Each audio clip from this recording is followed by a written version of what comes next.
كأفضل ما صليت وسلمت وباركت وترحمت على إبراهيم وآل إبراهيم في العالمين إنك حميد مجيد.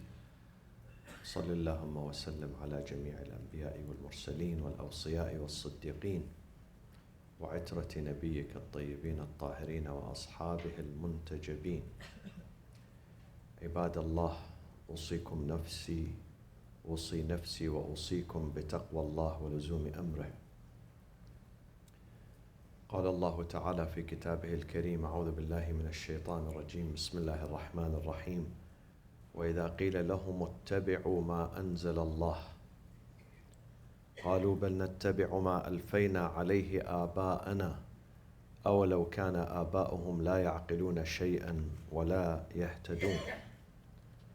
صدق الله العلي العظيم. Why do we see a difference between the people of the world? There is a difference in their manners, in their akhlaq, in their behavior. Some people are disorganized, very chaotic, while others are more refined, more responsible, more committed, and more organized. You can see this not only among the people, the countries, but also among some families who are living in the same neighborhood, in the same village, in the same country. There is a difference in their behavior. Where does this difference come from? There is a fact. Anthropologists, sociologists, psychologists, other scientists, they say that every human being is the product of his or her culture, the environment. And what do we mean by culture? Culture consists of a bundle of factors, not one or two. When we say the culture, we mean the school, we mean the parents, we mean the teachers, we mean the mosque, we mean the street, we mean the marketplace, we mean the extended family, we mean the friends. All those things, they make the culture, the environment that surrounds us. We are influenced by our cultures. And among the cultural factors is deen and religion. The religion of the people, their faith, their deen, their religion is part of their cultural life. It's not separated from their cultural life.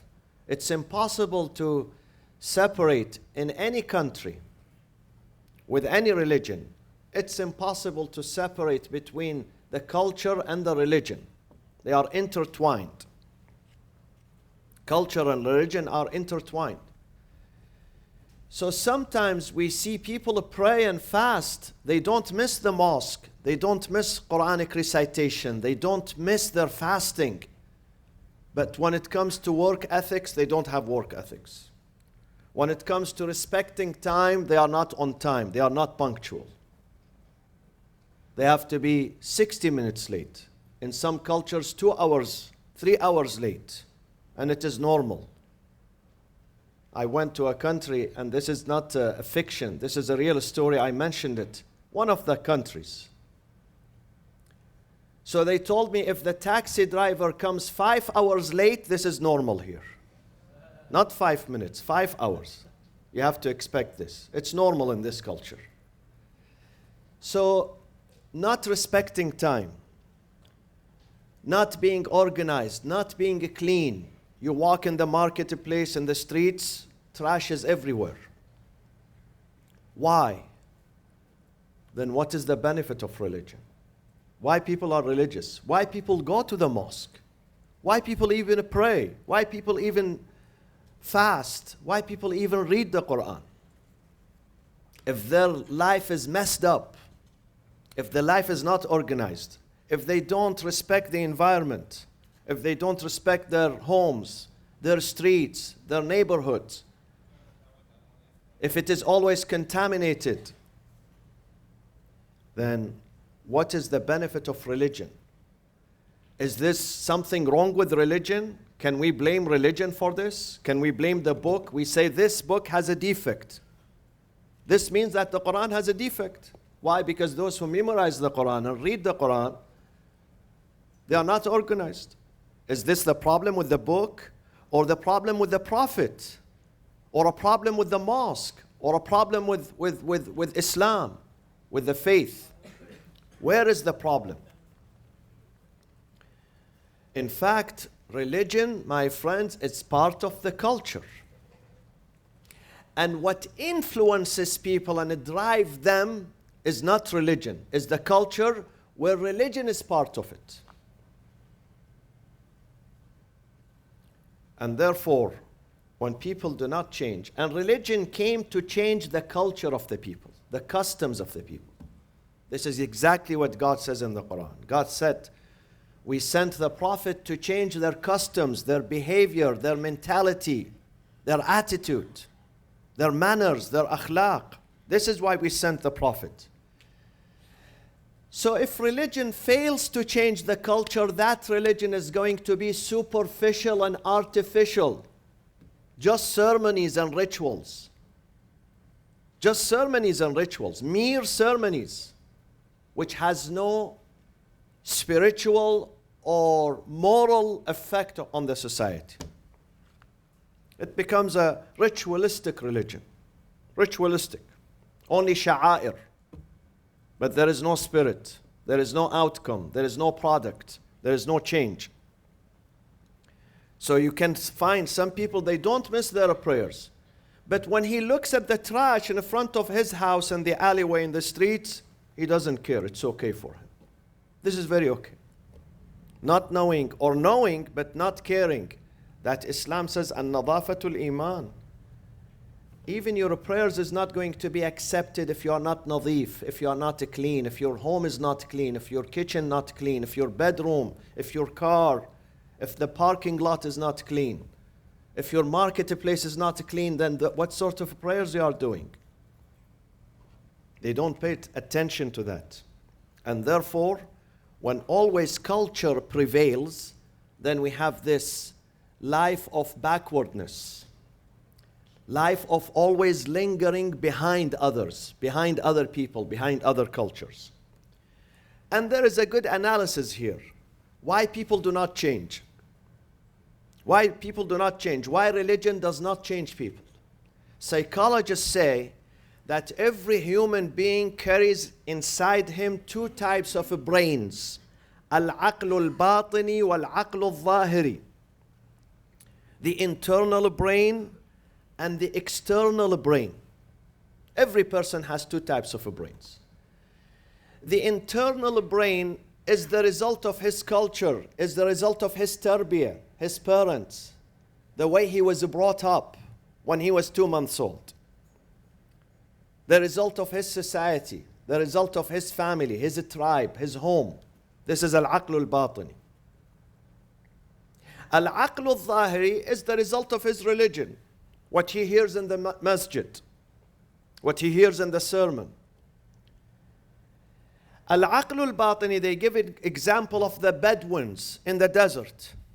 The Bedouins in the desert, they have been taught since they were only a few weeks old that your blood is better than that tribe's blood. You are superior. They believe in a tribal supremacy.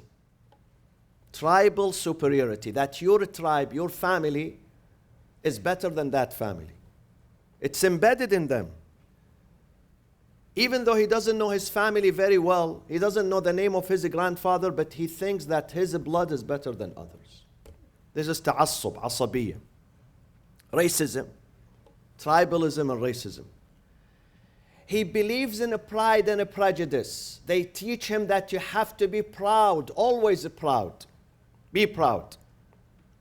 He believes in revenge. He doesn't believe in forgiveness. He believes in revenge. If you hurt me once, I'm going to hurt you 5 times. This is why when the Prophet came, every spot in Arabia was saturated with the blood, human blood. Killing was the easiest thing. We had two types of cowboys. Cowboys in the Arabian Peninsula, who are called Badu, and cowboys here in the West. Two types of cowboy. That cowboy would use the sword, this one would use the gun. That's the only difference. Otherwise, with the slightest argument, they would carry either the sword or the gun, and they will kill the rival. Now, his aql, the external aql, which is the result of the school, not the family, the school or the mosque, what does it tell him? It tells him you have to be humble. You have to be forgiving. You have to be equal with others. Your blood is not better than your neighbor's blood. Your blood is not superior to other people's blood. The bloods are equal in the eyes of God. لا فضل لعربي. They keep their ulama. لا فضل لعربي على عجمي. This is only in the mosque, but in the market they forget about these things. There is a prejudice. There is discrimination. So when these two clash with each other, the external brain, which that he learns at the mosque, only slogans, with the internal brain where he learned it at home from his parents, from his cousins, from his family members, from his teachers, from his elders, when they clash, then the internal brain takes precedence over the external one. Once there is a clash, then he forgets the Quran. He forgets that in Islam we have to have equality. In Islam we have to have forgiveness. In Islam we have to help each other. We are not rivals. We are brothers. We are sisters. Brotherhood, unity, ukhuwa, fraternity. He forgets all these things. He resorts back to his what? To his internal aql. Al-aql al-batini. Al-aql al-batini takes precedence over the values that he is learning. Islam came to change this. Islam came to say your culture is your religion. This is your culture. You have to change. Prophet Muhammad sallallahu alayhi wa sallam.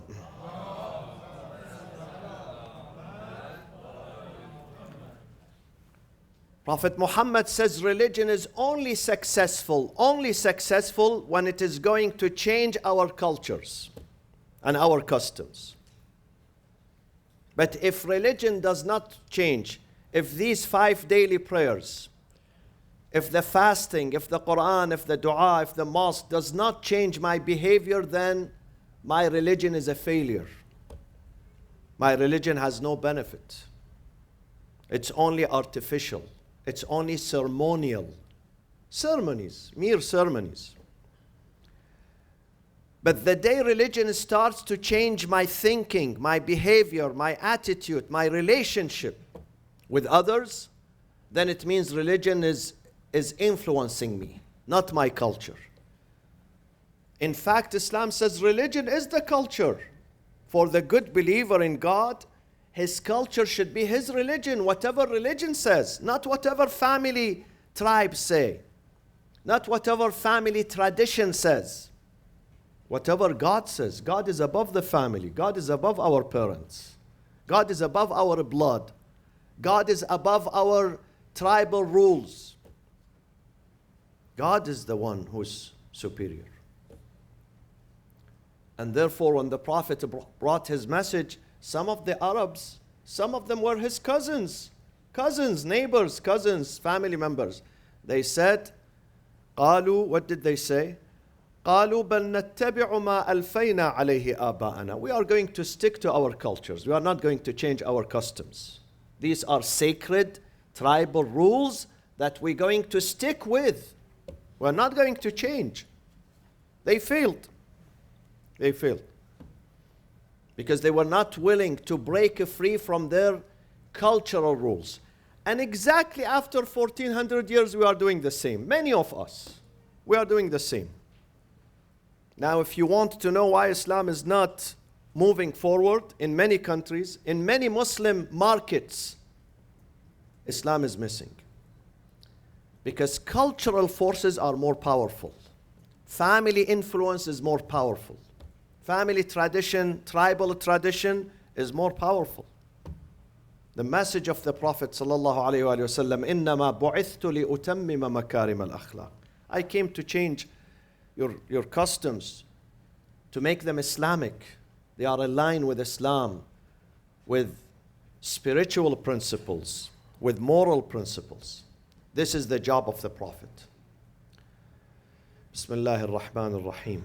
والعصر إن الإنسان لفي خسر إلا الذين آمنوا وعملوا الصالحات وتواصوا بالحق وتواصوا بالصبر وصلى الله وسلم على سيدنا محمد وأهل بيته الطيبين الطاهرين.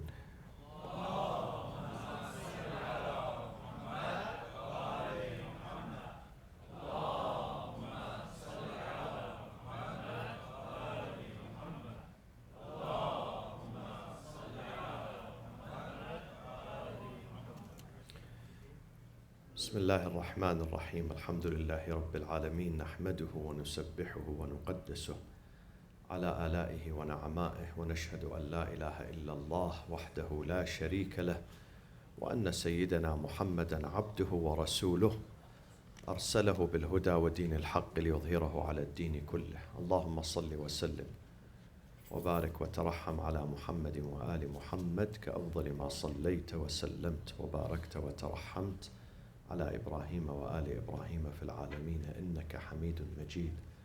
وصل اللهم وسلم على خلفاء نبيك وأوصيائه وأهل بيته، علي أمير المؤمنين وقائد الغر المحجلين، وعلى البضعة الطاهرة فاطمة الزهراء سيدة نساء العالمين، وعلى سبطي نبي الرحمة وسيدي شباب أهل الجنة الحسن والحسين عليهما السلام، وعلى علي بن الحسين ومحمد بن علي وجعفر بن محمد وموسى بن جعفر وعلي بن موسى ومحمد بن علي وعلي بن محمد والحسن بن علي والخلف الهادي المهدي، عجل الله تعالى فرجه وسهل مخرجه وجعلنا من أنصاره وأعوانه. عباد الله، أوصيكم وأوصي نفسي بتقوى الله ولزوم أمره.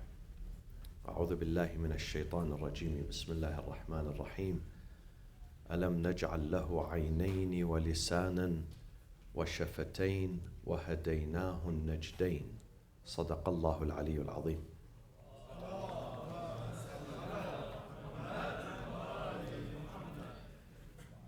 Every day we wake up in the morning, we are faced with a choice. And that choice is whether we put our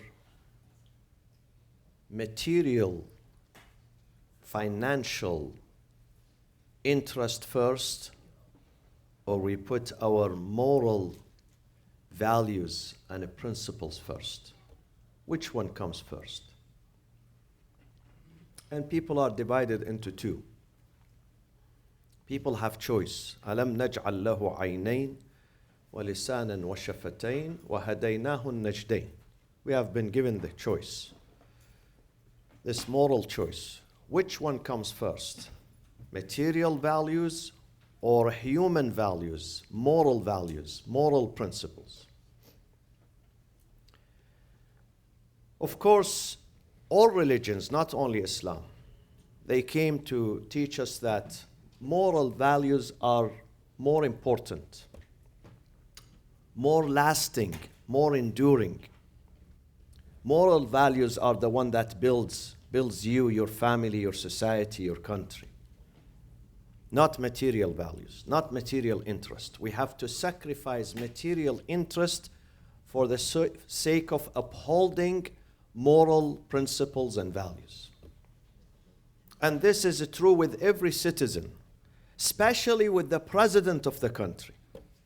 If a person is a governor, is a mayor, is a president, is a prime minister, is a supreme leader, then he has to be a role model for the rest of his nation, for the rest of his people. Every morning when he speaks to his nation, he has to give these moral examples that we sacrifice our money for the sake of what? For the sake of our human values. These are beautiful values, values such as equality, values such as respect and dignity for all members of the society, values of equal opportunity in the society, values of a freedom of expression, freedom of faith, freedom to practice your life. But the statement that came from the White House, if you follow the news, and if you don't follow, you are very lucky, believe me. This time is not a good time to follow the news. 5 days ago or 4 days ago, there was a statement by the White House defending Saudi Arabia. And I read an article in the New York Times describing this statement. The article says that Democratic and Republican leaders declared that this statement by the president regarding the killing of Jamal Khashoggi was dishonest and morally blinkered and strategically obtuse, means insensitive. And imagine this is the description of not only the Democrats but also the Republicans in both chambers. And they say despite the conclusion of the Central Intelligence Agency that implicates Mohammed ibn Salman in the killing of Jamal Khashoggi, but the president, he chose to justify this act. He chose to support and embolden and defend the ruthless Saudi regime. He had a choice. Who's going to pay the price when we embolden a regime which is ruthless, which has no regards for a human dignity, for a human price, for a human life, for a human freedom? Who's going to pay the price? Ultimately, the American people are going to pay the price.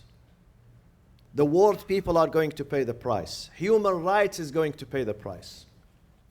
When you stand with ruthless people, you know that they committed this crime, they were behind it, but you try to justify. You try to justify.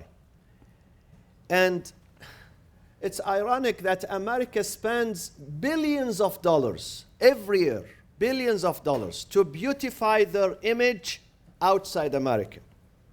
To tell the people of the world that we are a democratic country, we have equality, we have no racism, we reach out to others, we send you, food, we send you medicine, we send you aids.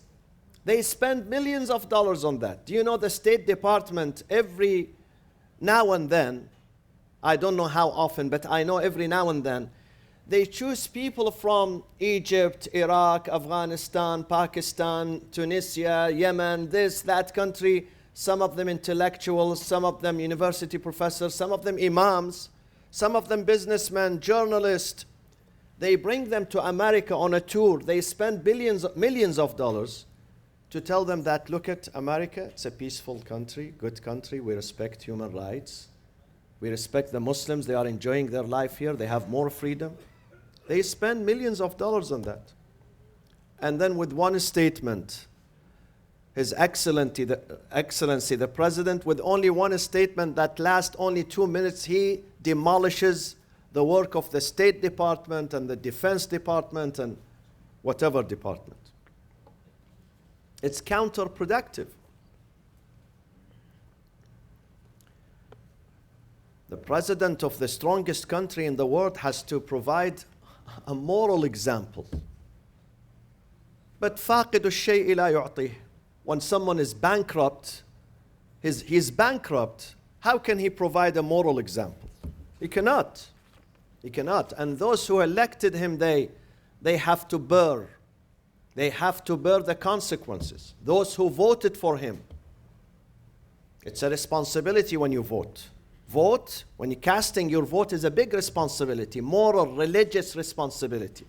It has an everlasting effect on your life and the life of your country. He's saying to the people that no problem, someone who's innocent being captured by his consulate, being suffocated and killed inside a consulate and then cut into pieces, they stop short of barbecuing him, you know. And it's okay. It's okay because the life of people is not important. The dignity of the people is not important. The life of the people has no value. What has value is the economy, is to create jobs. Money has more value with me. I don't care about people's life, whether they are killed, tortured. I don't care. What I care is to provide you with money, my nation. What sort of message he's sending to despots? And we have many despots in the Muslim world. Many despots, many tyrants. He's emboldening them. He's telling them, you can get away with any crime. We are not holding you responsible. We are not going to hold you. As long as you purchase weapons from us to kill others, that's it. You are fine. You don't have to worry about this. We don't look into human rights.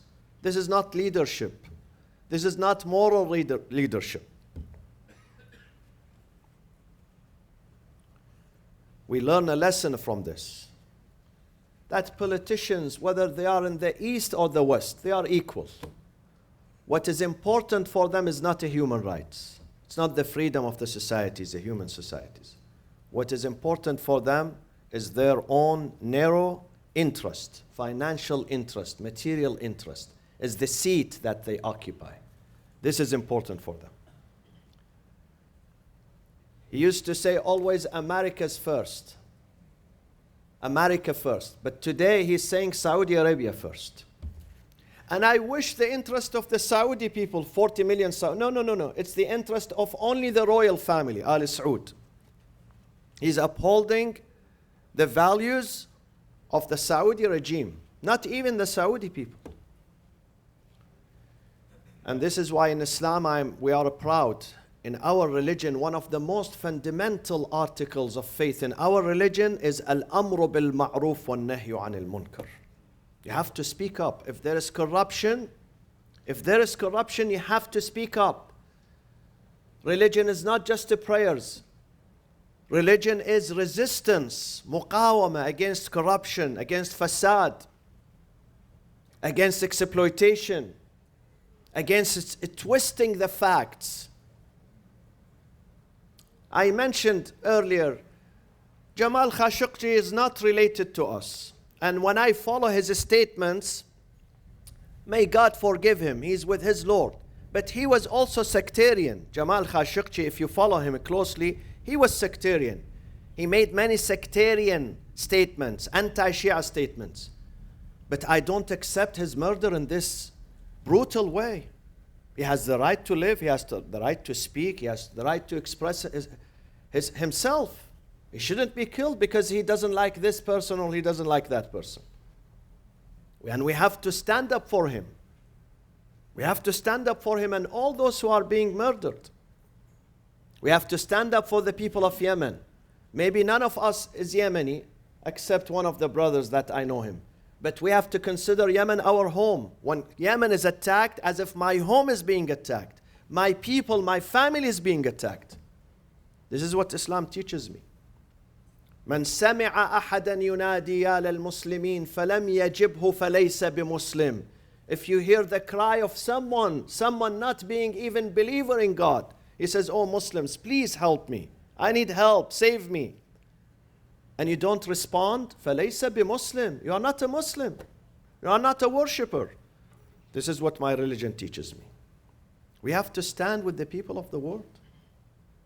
We have to stand with those immigrants. Those immigrants from Honduras, Guatemala, they are not related to us.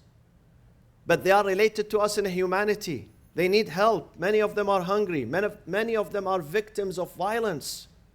We should not shut our doors. Tell me, which one of you was born here? His family, his grandfather was born here. None of you. Definitely none of you here. Maybe elsewhere, yes. Maybe in Michigan, they have 4th generation, 5th generation. But us, we are recent immigrants. Some of us came 5 days ago. Some of us 5 years ago, some of us 50 years ago. No more than 50 years. If you are here more than 50 years, raise your hand. So we know your age too. We are immigrants. Why did we come here? If you were comfortable back home, you would come to this country? You would leave your ancestors' land and you come to this country?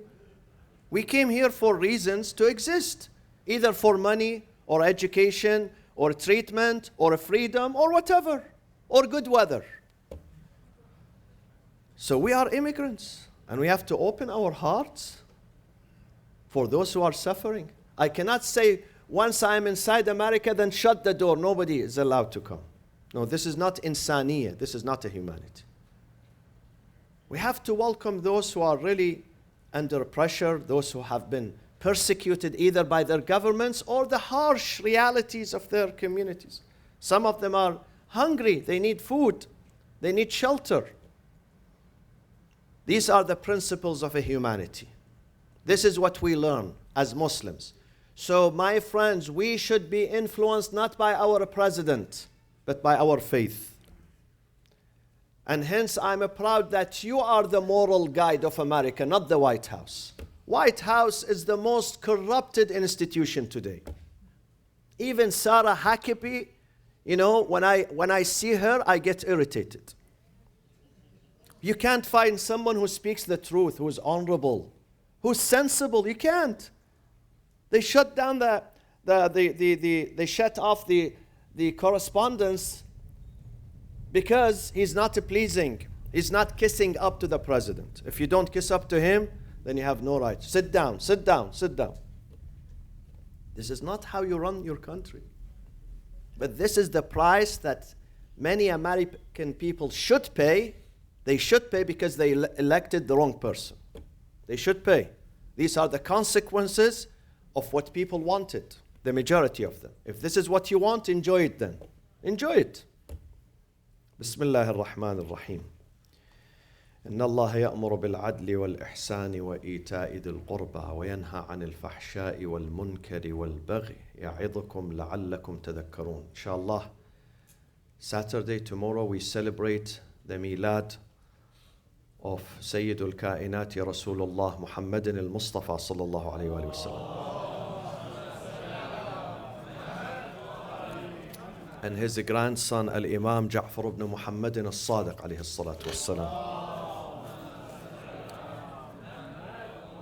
And we're going, inshallah, to begin at 7 sharp, so we don't have Maghrib and Isha prayers, because Maghrib and Isha prayers are at 5 p.m., so please kindly do the prayers at home.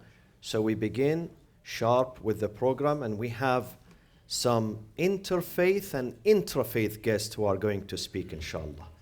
And this is the last call and last invitation for those who would like to join us on the ziyarah of the Atabat in Iraq and Iran in December, inshallah.